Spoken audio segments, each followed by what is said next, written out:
அன்பு நண்பர்களுக்கு வணக்கம். இன்றைய தினம் நம்முடைய பெரியநாயக்கன்பாளையம்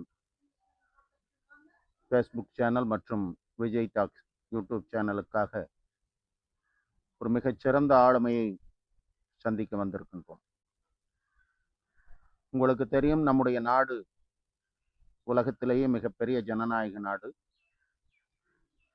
இன்று இராணுவ பலத்தில் மற்ற வல்லரசுகளுக்கு ஈடாக இருந்து கொண்டிருக்கக்கூடிய நாடு, அமைதியை மட்டுமே விரும்பக்கூடிய நாடாகவும் இருக்கக்கூடியது. இந்த இந்திய நாட்டின் சுதந்திரத்திற்காகவும் தேச நலனிற்காகவும் எண்ணற்ற தியாகங்களை செய்த பலரை நாம் குறிப்பிடலாம். மகாத்மா காந்தியிலிருந்து மற்ற எல்லா தியாகிகளும் இருந்திருக்கிறார்கள். குறிப்பாக தமிழ்நாட்டிலே வ.உ. சிதம்பரனார், சுப்பிரமணிய ஐயர், இது போன்ற எண்ணற்ற தியாக செயலர்கள் நம்முடைய நாட்டின் சுதந்திரத்திற்காக போராடி இருக்கின்றார்கள். நமக்கு சுதந்திரம் கிடைத்தவுடன் இந்த நாட்டை பாதுகாப்பதற்காக ஒரு இராணுவம் தேவைப்படுகின்ற சூழ்நிலை இருந்தது. ஏனென்றால் பிரிட்டிஷார் நம்மை ஆண்டாண்டு காலம் அடிமைப்படுத்தி இருந்தாலும் பாதுகாப்பு என்கின்ற ரீதியில ஒரு வலுவான இராணுவ கட்டமைப்பை உருவாக்கக்கூடிய சூழ்நிலை அன்றைய தினம் இருந்தது. அன்றைய தினத்திலே பிரிட்டிஷ் மிலிட்ரி அந்த படைப்பிரிவிலே நம்முடைய இந்தியர்களும் பணியாற்றினார்கள். ஆனால் அவர்களை எல்லாம் அதிகாரத்திலிருந்து ஆங்கிலேய ஆபீசர்ஸ் தான் அவங்கள கண்ட்ரோல் பண்ணிட்டு இருந்தாங்க. அதற்கப்புறம் சுதந்திரத்திற்கு பின்னால் நாம் இராணுவ கட்டமைப்புகளை உருவாக்கினோம். பல்வேறு போர்கள் நடைபெற்றது. உங்களுக்கெல்லாம் தெரியும், சீனா போர், பாகிஸ்தான் போர், கார்கில் போர் போன்ற பங்களாதேஷ் போர் எல்லாமே நடைபெற்றது. இதிலெல்லாம் நாம் பல முறை வெற்றி பெற்றிருக்கின்றோம். சீனாவிடம் மட்டும் ஒரு முறை தோல்வியை கண்டிருக்கின்றோம். இந்த போர்கள் அனைத்திலுமே ஒரு மிகப்பெரிய பட்டாலியன் அனைத்து விதங்களிலும் பங்கேற்ற இது ஒரு பெருமைக்குரியது. என்னென்றால் மிகவும் பழமையான ஒரு பட்டாலியன் மெட்ராஸ் ரெஜிமெண்ட். வெலிங்டன் தமிழகத்தில் இருக்கிற மெட்ராஸ் ரெஜிமெண்ட் தான் இன்னும் ஒரு பெருமையாக கூட நான் சொல்ல முடியும். இந்தியாவில் இருக்கிற படைப்பிரிவுகளிலே மிகச்சிறந்த படைப்பிரிவு என்பது மெட்ராஸ் ரெஜிமெண்ட் தான். இங்கே வராத இந்த வெலிங்டனுக்கு, நம்முடைய கூன்னூரில் இருக்கின்ற வெலிங்டனுக்கு வராத ஆபீசர்ஸ் இல்லை, ட்ரைனிங் எடுக்காத படை வீரர்கள் இல்லை. எல்லாருமே இந்தியாவில் பணியாற்றுகின்ற அனைத்து மேக்சிமம் எல்லா ஆபீசர்ஸும் இங்கே வெலிங்டன்ல ட்ரைனிங் எடுத்திருக்காங்க.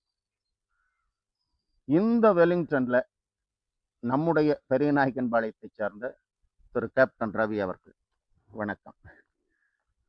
சிப்பாயிலிருந்து ஆபீசர் வரைக்கும் இராணுவத்தில் ஏறத்தாழ 37 வருடங்களா, 2 வருடங்கள் பணியாற்றி இருக்கின்றார். இதுல என்ன இவருக்கு ஒரு சிறப்புனாக்கா, மற்றவங்க கூட 1-2 நேற்று கூட பிசி கரியப்பாவுடைய போர் அனுபவங்கள் புத்தகம் படிச்சுட்டு இருந்தேன். ஜெனரல் கரியப்பா புத்தகங்கள் எல்லாம் படிச்சுட்டு இருந்தேன். மானெக்ஸா புத்தகங்கள் படிச்சுட்டு இருந்த போது பல பேர் பல போர்களில் அட்டன் பண்ணியிருக்காங்க. ஆனா சாருக்கு என்ன பெருமைன்னாக்கா, 4 போர்களிலும் பங்கு பெற்ற பெருமை சாருக்கு உண்டு. 71 இந்த ஆளுமையை நம்முடைய சேனலுக்காக நாம் வருகின்ற ஆகஸ்ட் 15, 2026 ஆண்டு 80வது சுதந்திர தின விழா, அதற்காக இந்த நாட்டுக்காக பாடுபட்ட, தேசத்திற்காக வலிமை ஊட்டிய ஆளுமையை யாராவது சந்திக்கலாம், ஒரு பேட்டி எடுக்கணும் அப்படின்னு நினைச்ச போது என்னுடைய மனதிற்கு வந்தவர் ரவு சார் தான். பெரியநாயக்கன்பாளையத்தை சார்ந்தவர், நம்முடைய தாமு நகரிலே குடியிருக்கிறார். வணக்கம் சார். வணக்கம். உங்களுடைய ஊர் இதே தானா? எங்கே? முதற்கண் என்னுடைய அன்பான நன்றியை தெரிவிச்சுக்கிறேன். உங்களுடைய சேனலுக்காக மிஸ்டர் விஜய் அவர்கள் என்னை பேட்டி எடுக்கிறோங்கிற அந்த ஒரு எண்ணத்துக்காக வேண்டி அவர் ஒரு இராணுவத்தில் பணியாற்றிய என்னை ஒரு பேட்டி எடுக்கணும்னு தோணுனதுக்காக வேண்டி உங்களுக்கு நான் ஸ்பெஷல் நன்றி தெரிவிச்சுக்கேன். வணக்கம். நான் கடந்து வந்த பாதை அப்படின்னா, நான் சிறு வயது 18 வயது இருக்கும்போது நான் கொஞ்சம் குறும்பு பண்ணிட்டு இருந்த அந்த காலகட்டங்களில் எங்கள் அப்பா எனக்கு அடிக்கடி சொல்லுவார், நீ ரொம்ப குறும்புன்னா உன்னை வந்து நான் மிலிட்டரியில் சேர்த்துருவேன் அப்படின்னு எந்த சொல்லுவார். ஊர்? கோயம்புத்தூர், கோயம்புத்தூர்ல தானே? பீளமேடு, பழமேடா? பீளமேடு, கோயம்புத்தூர்காரர் தான். கோயம்புத்தூர். படிச்சதெல்லாம்? எல்லாமே சர்வஜன் ஹைஸ்கூல். ஓ, நம்ம பிஹெச்டி சர்வஜன் ஹைஸ்கூல் தான். சர்வஜன் ஹைஸ்கூல். டீச்சர்ஸ் ஞாபகம் இருக்குதா?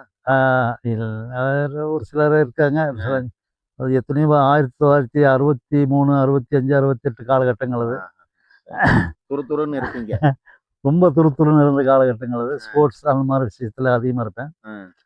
அப்போ இந்த மாதிரி சொல்லும்போது, அப்பா நீங்கள் என்ன என்னைய சொல்கிறது, நானே ஆர்மியில் சேர்றேன்னு சொல்லிட்டு நான் எஸ்எல்சி முடித்த உடனே திருச்சியில், அப்போ எனக்கு நேர் மூத்த பிரதர் வந்து என்ன செஞ்சாருன்னா திருச்சியில் பியூசி படிக்கிறார். அப்போ அவரை பார்க்க போகணும் அப்படிங்கிற அந்த கேரஃபில் நான் என்ன பண்ணேன், சொல்லிட்டு திருச்சிக்கு போகிறேன். அப்போ அங்கே வந்து ஆக்சுவலி வந்து ரெக்ரூட்மெண்ட் நடந்துட்டுருக்கு, மிலிட்டரி ரெக்ரூட்மெண்ட் நடந்துட்டுருக்கு. அப்போ அந்த காலகட்டங்களில் வந்துட்டு ஆர்மின்னு சொல்லியாச்சுன்னா நிறைய பேர் 8th ஸ்டாண்டர்ட், 7th, 5th இப்படி தான் இருப்பாங்க. அப்போ எஸ்எல்சின்னு சொல்லும்போது நான் படித்த பசங்க நான் ஒருத்தன் அங்கே இருக்கும்போது என்ன பார்த்தோன்னே வந்து அங்கே நிற்க வைக்கிறாங்க. நான் சர்டிஃபிகேட் எல்லாமே கொண்டு போயிருக்கேன். நிறைய எனக்கு ஆல்ரெடி இந்த சேரணுங்கிற ஐடியாவில் எல்லா சர்டிஃபிகேட் கொண்டு போயிருக்கிறேன். அப்போ எனக்கு அந்த ராம்நாத் டிஸ்ட்ரிக்டில் ராமதாஸுங்கிற பையன் அப்படிங்கிற சில பேர் எனக்கு ஞாபகம் இருக்குது. எல்லாம் வந்து லைனில் நிற்கிறாங்க. எல்லாம் வந்து அப்போ வந்து ரெக்ரூட்மெண்ட் பார்த்தோன்னே என்னை வந்துட்டு ஸ்போர்ட்ஸில் அதெல்லாம் பார்க்கும்போது தனியாக நிற்க வச்சுட்டாங்க. ஸ்போர்ட்ஸில் நீங்கள் என்னென்ன? ஸ்போர்ட்ஸில் வந்து நான் வந்து மெயினாக ஃபுட்பால், பேஸ்கெட் பால் அந்த இதில் இருந்தேன். அப்புறம் வந்து ரன்னிங்கில் வந்து 1500 மீட்டர். ஓ, வெரி குட். அதில் இருந்தேன் நான். அப்போ அந்த சர்டிஃபிகேட் எல்லாம் இங்கே அந்த பள்ளி காலங்களிலேயும் உங்களுக்கு அந்த இன்ட்ரெஸ்ட் இருந்தது. எனக்கு சர்டிஃபிகேட் பார்த்து நிறைய சர்டிஃபிகேட் இருந்தது. அதை பார்த்தோன்னே எனக்கும் ஸ்போர்ட்ஸ்மேன் தனியாக நில்லு அப்படின்னு சொல்லி தனியாக நிற்க வச்சாங்க. அப்புறம் அந்த ஃபர்ஸ்ட் டே வந்துட்டு அந்த ஹைட்டு வெயிட்டு அந்த மாதிரிலாம் பார்த்தோன்னே அதில் நான் செலக்ட் ஆகிட்டேன். அப்புறம் நெக்ஸ்ட் டே வந்து மெடிக்கல் டெஸ்ட்டு, அதுலேயும் வந்து ஓகே ஆயிடுச்சு. அப்போது எங்கிட்ட என்ன சொன்னாங்கன்னா, நீங்களாம் செலக்ட் ஆகிட்டு தம்பி, உங்களுக்கு வந்து வித்தின் 6 daysல உங்களுக்கு ஆர்டர் வரும், நீங்கள் என்ன இப்போ எல்லாம் வீட்டுக்கு போகலாம் அப்படின்னு. அப்போ நான் வீட்டில் வந்து கோயம்புத்தூருக்கு வந்து திருச்சியிலேருந்து கோயம்புத்தூருக்கு வந்து என் ஃபாதர், எங்கள் மதர் டீச்சர் தான். கவர்மெண்ட் டீச்சரா? கவர்மெண்ட் டீச்சர் தான். ஓ, சரி. எங்கள் ஃபாதர் வந்து சர்ச்சில் ஃபாதர். ஓ, வெரி குட். அப்போது எங்கள் ஃபாதருக்கு எங்கே ட்ரான்ஸ்ஃபர் ஆகுது, எங்கள் அம்மாவுக்கு ட்ரான்ஸ்ஃபர் அங்கே ஆகிடும். அந்த மாதிரி இது. அப்போ வந்து நான் சொன்னேன் இந்த மாதிரி மிலிட்டரியில் சேர்றேன். உன்னையெல்லாம் மிலிட்டரியில் சேர்த்துறாங்க அப்படின்னு சொல்லிட்டு அவங்க அசலாக சிரிச்சிட்டு இருக்காங்க. அது சொல்லி 3ஆவது நாள் வந்து எனக்கு ஆர்டர் வந்துச்சு. அப்புறம் நான் எகைன் நான் திருச்சிக்கு போகிறேன். ஸோ வீட்டில் சொல்லிட்டு திருச்சிக்கு போகும்போது வீட்டில் தான் ரொம்ப சந்தோஷப்பட்டாங்க ஒரு ஓரளவுக்கு. அப்போ என் கூட வந்துட்டு 12 பேர் எங்களோட செலக்ட் ஆன 12. நான் தான் அதில் லீடர். எங்கிட்ட தான் அந்த வாரண்டு ₹6 கையில் ₹6 ஒவ்வொருத்தருக்கு ₹6,000 கொடுத்துட்டு வெலிங்டனுக்கு எங்களை அனுப்புகிறாங்க. அப்போ வெலிங்டனில் வந்து ஃபர்ஸ்ட் வந்து கேட்டில் ரிப்போர்ட் பண்ணும்போது, அப்போ ஆர்மின்னு சொல்லியாச்சுன்னா அவர் இதுதானே வந்து போகணுன்னா ஃபர்ஸ்ட் வந்து ஹேர் கட், டீ கொடுத்தாங்க. மக்கில் டீ கொடுத்துட்டு இஷ்யூ பண்ணிட்டு கிட் இஷ்யூ அதெல்லாம் பண்ணிவிட்டு ட்ரைனிங் அந்தந்த போனோன்னா ஃபஸ்ட்டு வந்து சாப்பிட வச்சாங்கல்ல. சாப்பிட வைக்கும்போதெல்லாம் அந்த இதெல்லாம் கொடுத்துட்டு உங்களுக்கு கம்பெனி டிசைட் பண்ணுறாங்க எல்லாம் ஒவ்வொரு லைனாக உட்கார வச்சுட்டு. அப்போ வந்துட்டு இங்கே வந்து எம்ஆர் கம்பெனி, பூஞ்ச் கம்பெனி, சிராமணி கம்பெனி அந்த மாதிரி கம்பெனிஸ் இங்கே இருக்குது. அப்போ வந்து எனக்கு எம்ஆர் கம்பெனியில் என்னை வந்துட்டு இது ரெக்ரூட்ஸ் இது பண்ணுறாங்க. அதுக்கு தேவையான கிட்டெல்லாம் வந்து கொடுத்துட்டு இது பண்ணிட்டு அந்த ட்ரைனிங் முடியுது. 1 வருஷம் ட்ரைனிங் நான் பண்ணுறேன். ஷார்ட்டாக நான் சொல்லிட்டு போகிறேன் உங்களுக்கு நிறையா. அடுத்தது அப்போ ட்ரைனிங் 1 வருஷம் முடிஞ்சதுக்கு பிறகு எனக்கு வந்து ஃபர்ஸ்ட்டு வந்துட்டு எங்கே போஸ்டிங் பண்ணுறாங்கன்னா சம் செக்டர் ஜம்முக்கு. நான் என்னன்னாக்கா உங்களுக்கு இன்டர்வியூல அந்த நேரத்தில் நீங்க எந்த வருஷம் ஜாயின் பண்ணீங்க? 1970. 1970ல ஜாயின். ஜூலை 21. இன்டர்வியூல 3 அதாவது ஆபீசர்களுக்கு வேற மாதிரி இன்டர்வியூ. அது வேற. நான் வந்து சாதாரண சிப்பாயா தான் போய் சேர்ந்தேன். சிப்பாய்களுக்கு வேற, அவர்களுக்கு உடல் தகுதி அது எல்லாமே வந்து சேம் இதே வந்துட்டு அவங்களுக்கு உடல் தகுதி, மெடிக்கல் ஃபிட்னஸ். பட் நம்ம மிலிட்டரியில 4 டைப் ஆஃப் மிலிட்டரி இருக்கா? இருக்கு. அது என்ன இன்ஃபென்ட்ரி என்ன? இன்ஃபென்ட்ரி இன்ஸ்டலேஷன் அவங்க நாங்கள் தான் ஃபைட்டிங் ட்ரூப்ஸ். நீங்க ஃபைட்டிங் ட்ரூப்ஸ். அதில் இன்ஜினியரிங் வந்தாச்சுன்னா அவங்க வந்து அவங்க அடுத்தது டேங்க் கார்ப்ஸ். அது வந்து டேங்க் ரெஜிமெண்ட் வேற, அது பீரங்கிகள் அந்த மாதிரி டேங்க் ரெஜிமெண்ட்.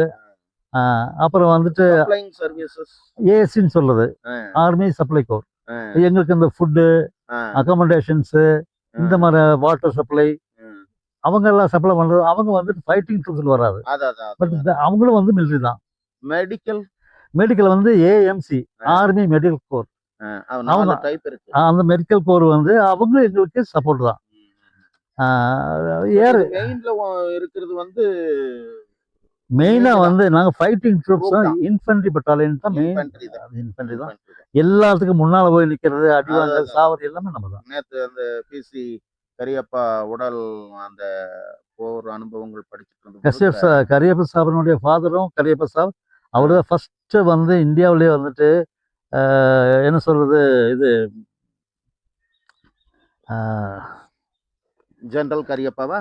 ஜெனரல் கரியப்பா சாப் தான். அவர் வந்துட்டு அதுக்கு அவர் ஒரு ரேங்க் என்ன நேற்று கூட சொன்னேன், மறந்து போயிட்டு. அந்த ரேங்க் வாங்கினது அவர் தான் first. Field marshal first field marshal Cariappa saab. அது மேக்ஸிமம் நம்ம ஏரியாவுல தான் அந்த குடகு, கர்நாடகா, தமிழ்நாடு அந்த மாகாணத்துல தான் இருந்திருக்காங்க. மெட்ராஸ் ரெஜிமெண்ட் பொறுத்த வரைக்கும் ஃபர்ஸ்ட் கரியப்பா சாப், அதுக்கு மட்டும் ஜெனரல் மானேஷா. அந்த மானேஷா பீரியட்ல தான் நாங்க வந்துட்டு 71 வார் அட்டன் பண்றோம். அப்போ நான் வந்து ட்ரைனிங் எல்லாம் முடிஞ்சது. ஃபர்ஸ்ட் போஸ்டிங்கே வந்து சம் செக்டர்னு சொல்லிட்டு ஜம்முக்கு கீழே ஜேஎன்கே ஏரியா அப்படிங்கிற ஒரு அந்த ஏரியாவில் தான் நாங்கள் ஃபர்ஸ்ட் போஸ்டிங் போகிறோம். அங்கே போயிட்டு ஒரு 6 மந்த்துக்குள்ளேயே வார்னுடைய அந்த பதட்டம் அங்கே நிலவுது. ஆனால் அந்த டைமில் நமக்கு 18-19 வயசு அப்படிங்கிற பீரியட் நமக்கு அதை பற்றியெல்லாம் ஒன்றுமே இருக்காது, பயம் இல்லை. ஆமாம். அப்போ வந்துட்டு எங்களுடைய கமாண்டிங் ஆஃபீஸர் வந்துட்டு லெப்டினன்ட் கர்னல் ஏ சித்து. சித்து சாப்னு சொல்லியாச்சுன்னா அவர் சர்தார். கமாண்டர் அப்படின்னு சொல்லிச்சுன்னா ஒரு அதாவது கமாண்டர் அப்படி. அதாவது பிஸ்டல் வந்துட்டு ஏஎஸ் சித்துன்னு அப்படியே பிஸ்டல்ல வந்து பேர் எழுதுவார். அதுக்கு நாங்கெல்லாம் ஒர்க்கிங் பார்ட்டி சில பேர் எல்லாம் போக வேண்டியது வரும். ஷூட்டிங்ல பேர் எழுதுவார். ஷூட்டிங்லேயே அதாவது பிளேயிங் கார்ட்ஸ் வச்சுட்டு ஏஎஸ் சித்து அந்த கார்டு வச்சாச்சுன்னா அதுலயே ஏஎஸ் சித்துன்னு பேர் எழுதுவார். அப்படிப்பட்ட இது. அதே மாதிரி வந்து அவருடைய டிரைவிங் ஜீப்பு அதெல்லாம் ஒரு சொல்ல முடியாது, அவ்வளோ ஸ்பீடு கண்ட்ரோல். அந்த மாதிரி ஒரு கமாண்டர் நாங்கள் வேலை செஞ்சோம். 71 வாரில் அந்த டைமில் அவருடைய பீரியடில் தான் நான் போய் ஜாயின் பண்ணுறேன். அப்போ வந்துட்டு வார் டிக்ளேர் வந்து டிசம்பர் 6ஆம் தேதி வார் டிக்ளேர் ஆயிடுச்சு. வார் டிக்ளேர் ஆனதுக்கு அந்த சமயத்தில் நாங்கள் ஜாயின் பண்ண புல்பூர் வில்லேஜ், பாஜ்பூர் வில்லேஜ், அதுக்கு முன்னால் டிச் கம்பன். அந்த டிச்சுன்னு சொல்லியாச்சுன்னா நீங்கள் சொன்னீங்களே டேங்க்கு, அந்த டேங்க் வந்து கீழே இறங்கி மேலே ஏற முடியாது. அதுக்காக அந்த டிச்சு வெட்டியிருக்காதா இந்தியா பாகிஸ்தானுக்கு, அதுக்காக தான் அந்த டிச்சுங்கிறது. ஆனால் அதுலேயே வந்து என்னொன்று நாங்கள் பங்கர், அதுலேயே நாங்கள் ஷெல்டர்லாம் போட்டு பல்லீஸ் எல்லாம் போட்டு டின் ஷீட் போட்டு அதுக்கு இல்லைங்க வந்துட்டு எல்லாமே அக்காமடேஷன் உள்ளே இருக்கும். பங்கர் அது அந்த டிச்சிலே வந்து தோண்டி அந்த மண் இருக்கு இல்லையா, அதுலேயே கம்யூனிகேஷன் ட்ரென்ச்சு, கிராவலிங் ட்ரென்ச்சு எல்லாமே அதுலேயே வச்சு நாங்கள் இருப்போம். அதில் அதாவது டிஃபென்ஸு. அந்த டிஃபென்ஸ் இருக்கும்போது வார் டிக்ளேர் ஆயிடுச்சு. வாரம் முடிஞ்சது டிசம்பர் 14ஆம் தேதி வார் சீஸ்ஃபயர் ஆயிடுச்சு. அப்போ அந்த டைமில் வந்துட்டு கேர்னல் லெப்டினன்ட் கர்னல் ஏ சித்து சாப்னுடைய பீரியடில் தான் நீங்கள் அந்த போர்க்களத்துக்கு போனீங்களா? அந்த போர்க்களத்தை தான் நான் சொல்கிறேன். நான் அதில் வந்து எங்களுக்கு ரிசர்வ் பட்டாலியன் 16 மெட்ராஸ். ஆனால் பை எங்களுடைய லக்கு வந்து சித்து சாப்னுடைய கமாண்டரில் நாங்கள் ஃபர்ஸ்ட் கிளாஸாக நாங்கள் போயிட்டு எங்களுடைய டாஸ்க்கு நாங்கள் முடிச்சுட்டு வரோம். டாஸ்க் உங்களுக்கு என்ன கொடுத்தாங்க? அதாவது அந்த சமயத்தில் கம்பெனி கமாண்டர்ஸுக்கு அதெல்லாம் தெரியும். எங்களுக்கு வந்து அட்டாக் பண்ணணும், பயனட் சார்ஜ் அந்த மாதிரிலாம் இருக்குது. அதில் கொஞ்சம் சில விஷயங்கள் எல்லாம் வந்து இதில் நீங்கள் எடிட் பண்ணிக்குவீங்கன்னு நினைக்கிறேன். அப்போ அந்த மாதிரிலாம் இருக்குது. எங்களுக்கு வந்து ரிசர்வ் பட்டாலியன் 16 மெட்ராஸ். இப்போ சப்போஸ் வந்து நாங்கள் வந்து உதயநகர் வந்து இந்த நகருக்கு நாங்கள் அட்டாக் பண்ண போகிறோம்னா எங்களுக்கு அவங்க சைடில் வந்துட்டு இருப்பாங்க. அப்போ அவங்களுடைய இது என்ன கேட்டுச்சுன்னா ஏர் அட்டாக்ல 5 மணிக்கு ஃபர்ஸ்ட் லைட் வரும்போது ஏர் அட்டாக்ல என்ன ஆச்சுன்னா ரெண்டாவது அவங்களுடைய பொசிஷன் வந்து சரியில்லாமல் போனதுனால wash out, totally wash out 16 Madras. அந்த வாரில் எங்களுக்கு வந்ததில்ல. அப்புறம் நாங்கள் மேக்ஸிமம் எங்களோட வந்து டோட்டலாக 3-4 பேர் தான் எங்களுக்கு இதாச்சு. ஆனால் அவங்க 95% வந்துட்டு லாஸ். அப்போ அப்படியே இருந்தாச்சு. அங்கே இருந்தோம் நாங்கள். அப்புறம் அந்த புல்பூர் வில்லேஜ், பாஜ்பூர் வில்லேஜ் எல்லாம் அது ஞாபகம் அப்படியே இருக்குது எனக்கு. அந்த டிச்கம்பன் அங்கெல்லாம் இருக்கும்போது அப்போ அந்த ஏரியாவில் வந்து அந்த லடாக் டைமில் பார்த்தீங்கன்னா 90 வயசு 95 வயசு இல்லை கிழவி தான் இருப்பாங்க.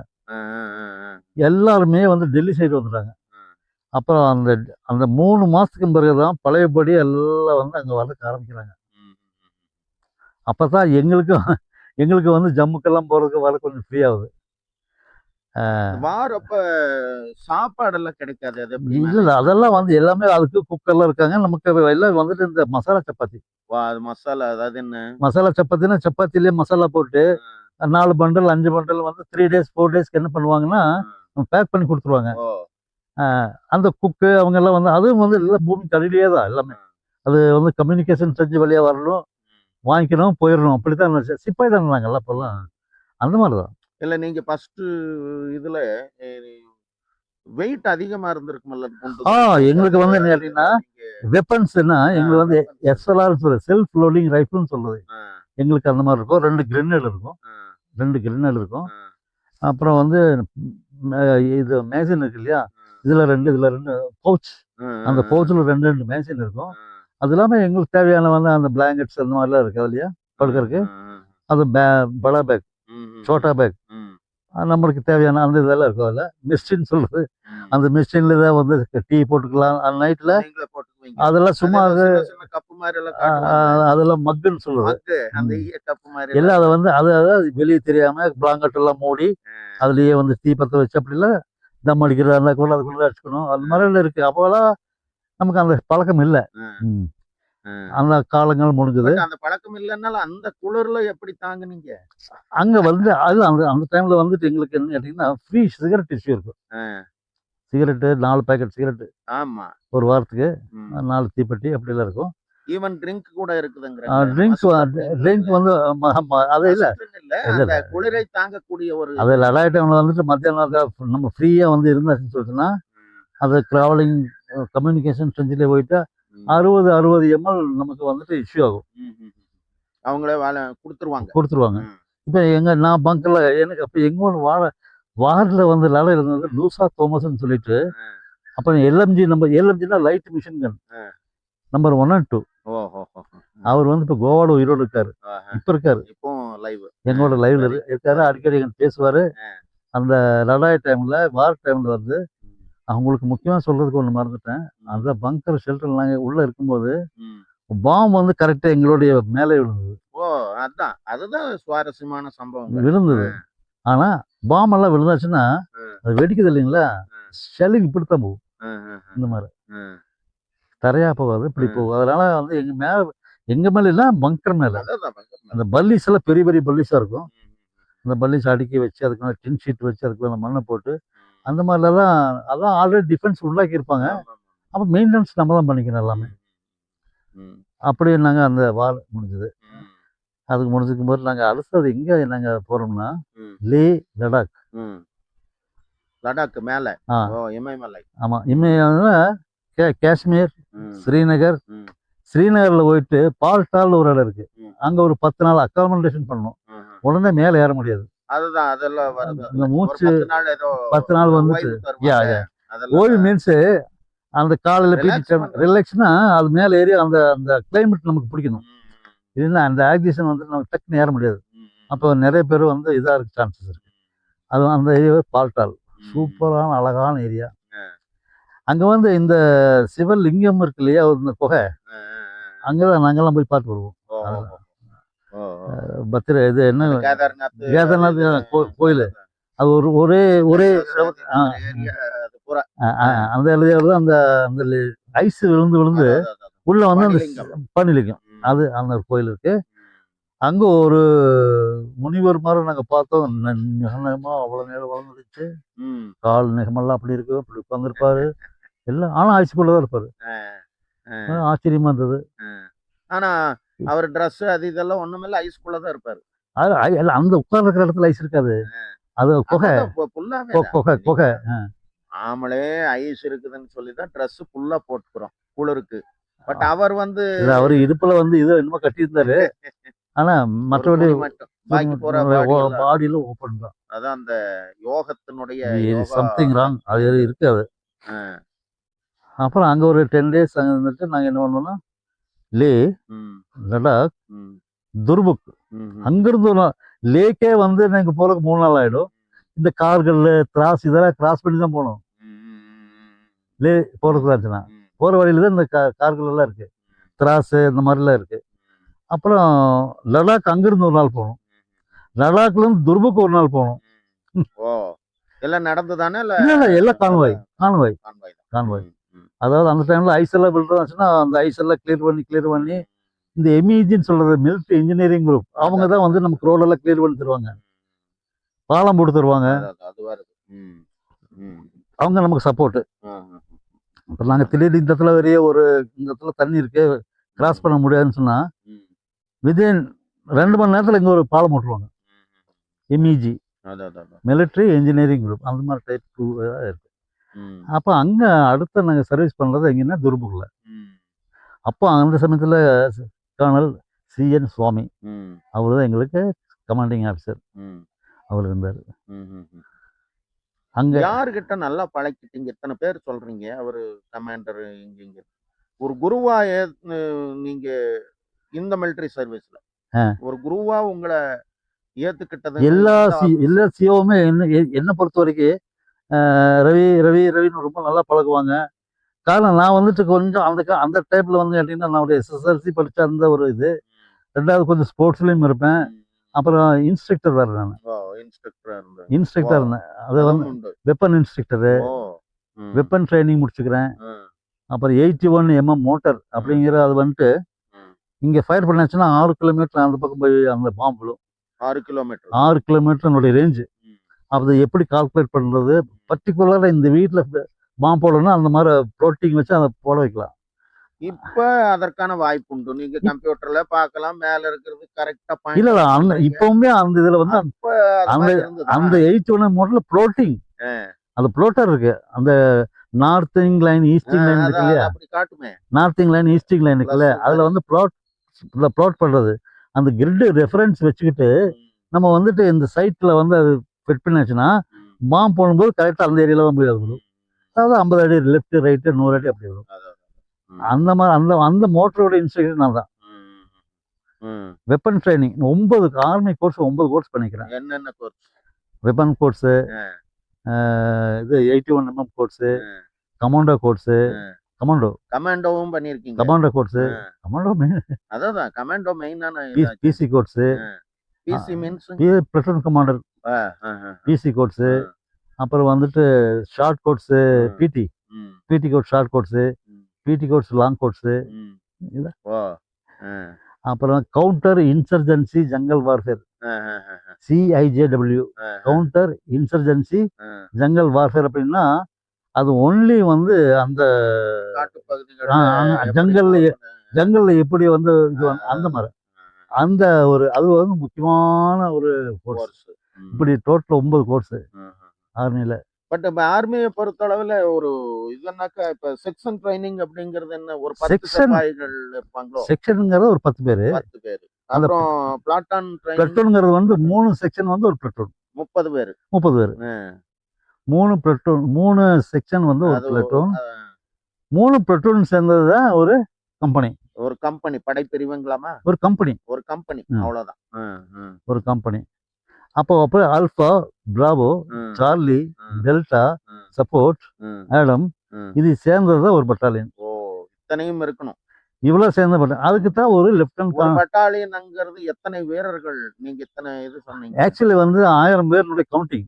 1000 தான் ஒரு பட்டாலியனா? ஒரு கவுண்டிங். ஆனா 1000 பேர் எப்போது இருக்க மாட்டாங்க.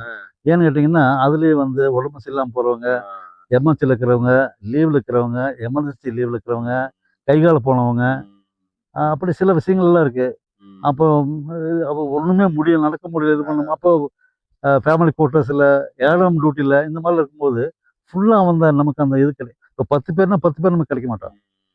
அதான் சொல்றாங்க. ஆமா. அந்த மாதிரி கிடைக்குமா? அப்போ நமக்கு ஒரு அந்த மாதிரி தான் அது இத்தனை பேர் இருப்பாங்க. ஆனால் அவ்வளோ பட் நமக்கு ஒரு பட்டாலியன்ங்கிற 1000 கணக்கு அவ்வளோ. 1000 அதாவது அல்ஃபா, பிராவோ, ம், சார்லி, ம், டெல்டா, சப்போர்ட் கம்பெனி. ம், இந்த சப்போர்ட் கம்பெனியில் வந்து 81 mm மோட்டார், ஆர்சிஎல் ம், ஆர்சிஎல் அது ஒரு பெரிய ஃபயரிங். 81 mm வந்து மெயின். ம், ஆர்சிஎல், ம், எம்எம்ஜி, ம், மீடியம் மிஷின் கன், ம். இதெல்லாம் வந்து சப்போர்ட் கம்பெனியில் வரும். அப்புறம் பைனியர் பட் நீங்க அந்த போர்க்களத்துக்கு போகும்போது நீங்க களத்துல இருந்து செவன் AK-47 வந்துருச்சா? இல்லை இல்லை அப்போல SLR, SLR SLR, LMG, LMG. MMG இதுதான் இருந்துச்சு. AK-47 எல்லாம் வரல. அப்போ நாங்கள் இருக்கும்போது பார்த்தீங்கன்னா ஸ்டென் கன் இருக்கும். அதாவது பிளட்டூன் கமாண்டர் ஸ்டென் கன் தான் வச்சிருப்பாரு. அவருக்கு கமாண்டராச்சே, அதனால அந்த எஸ்எல்ஆர் அவருக்கு இல்லை, அவர் சிப்பாய்க்கு எஸ்எல்ஆர். எல்எம்ஜிங்கிற போது அதுக்கு 2 பேர் வேணும். லைட் மிஷின் கன் அது வந்து கொஞ்சம் வெயிட் அதிகம், அதில் ரவுண்டும் அதிகமாக ஃபயர் பண்ணலாம். அந்த மாதிரி எம்எம்ஜி மீடியம் மிஷின் கன், அதுக்கு எப்போதுமே 2 பேர் வேணும். 2 பேர் வேணும். அதுக்கு 2 பேர் வேணும், இல்லை ஒரு ஆள் பண்ண முடியாது, தூக்கிட்டு போக முடியாது. அதுக்கு ஆக்சுவலி ஒரு ஜீப் அது. அதே மாதிரி 81 mm மோட்டர்னு சொல்றது இல்லையா, அதுக்கு வந்து ஒரு மோட்டர் ஃபயர் பண்ணுறதுக்கு 3 பேர் வேணும். Number 1, number 2, number 3. நம்பர் 1 வந்து சைட்டில் டிஸ்டன்ஸு டிகிரி வைக்கிறது. நம்பர் 2 பாம் லோடு பண்ணுறது. நம்பர் 3 வந்து அந்த பாம் ரெடி பண்ணி கொடுக்குறது. எத்தனை சார்ஜ் பண்ணணும், எத்தனை இது பண்ணணும்னு சொல்லி அந்த அந்த பாம் ரெடி பண்ணி நம்பர் 3 கொடுப்பாங்க. நம்பர் 2க்கு நம்பர் 1 சொல்லுவா ஃபயர். அவ்வளவுதான். அந்த மாதிரி அது வந்து கோஆர்டினேஷன் இத்தனை பேர் ஒருங்கிணைந்ததா ஒரு குண்ட வெளியே ஒரு பாம். அந்த பாம் தான் 6 கிலோமீட்டர் டிஸ்டன்ஸ். அந்த 6 கிலோமீட்டர் அது வந்து அந்த 81 mm மோட்டருக்கு நான் instructor. Very good. Weapon training பண்ணிக்கிறேன், வெப்பன் கோர்ஸ் பண்ணிக்கிறேன். அப்போ அந்த மாதிரிலாம் இருக்கும்போது வந்து சிஎஸ்எஃப்க்கெல்லாம் என்ன கேட்டிங்கன்னா, ரவி இப்போனா கொஞ்சம் SSLC அப்படிலாம் இருக்கும்போது எல்லாரும் அப்படி அந்த காலத்தில் இல்லை. என்ன போல ஒரு 10-20 பேர் தான் இருப்பாங்க ஒரு பட்டாலியன்ல படிச்சவங்களே அந்த டைம்ல. மீதியெல்லாம் மொட்டாளுகளாக இருப்பாங்க. தகுதி அடிப்படையில தப்பா நினைக்க வேண்டாம், அந்த மாதிரி இருந்தாங்க. அதுவும் அவங்களோட பங்களிப்பு இருந்ததுனாலதான் நம்ம பல ஏன்னா முன்னால நிக்கிறது களத்துல நிக்கிறது. அதனால எல்லா சிஓவுமே என்னால ரொம்ப ரொம்ப வந்துட்டு நான் எல்லா சிஓட்டும் ரொம்ப க்ளோஸா பேசுவேன். அப்புறம் அதே சமயத்துல ஒருத்தர்கிட்டயும் ஒவ்வொன்னும் கத்துருக்கீங்க. கண்டிப்பா. இப்ப சிஎன் சாமின்னு சொன்னேன், ராஜஸ்தான்ல வந்துட்டு பாத்தீங்கன்னா அது அப்புறமா வருது. அது நான் அப்புறமா சொல்றது. இப்போ வந்துட்டு நீங்க முக்திக்கு போயிட்டீங்க, கேதார்நாத் அங்கெல்லாம் போயிட்டு லே லடாக், அதுக்கும் பிறகு துர்பக்ல போயிட்டு அது சிஎச்என் கிளேஷன் சொல்லுவீங்களா, -60 டிகிரி, அந்த 30 to 60 டிகிரி எங்க நாங்க இருந்த ஏரியா. கொஞ்சம் இடம் பேஸ் வந்தாச்சுன்னா 30 டிகிரி வந்துடும். அதுல இன்னும் கொஞ்சம் இடம் பேஸ் இருக்கு, அங்க வந்தாச்சுன்னு சொன்னா நார்மல், அதாவது 2 டிகிரி 3 டிகிரி மைனஸ். எல்லாம் மைனஸ் தான். அந்த மாதிரி இருக்கு. ஜனவரி, பிப்ரவரி, மார்ச் வரைக்கும் இந்த குளிர் இருக்கும். அப்புறம் ஏப்ரல், மே வரும்போது கொஞ்சம் அந்த இதெல்லாம் கொஞ்சம் இதாகும். ஏப்ரல், மே, ஜூன், ஜூலை, ஆகஸ்ட் வரைக்கும் கூட ஓகே இருக்கும். பின்ன திருப்பி பழையபடி அந்த ஆரம்பம் அந்த ஏரியாவில். அப்போ அந்த மாதிரி அங்கே 2 இயர்ஸ் தான் எந்த ஒண்ணுமே இருக்காது. அங்க வெறும் பனி தான் இருக்கும். பனி போட்டு அப்புறம் அங்கே எல்லாமே சப்ளை எல்லாம் கேட்டீங்கன்னா எல்லாமே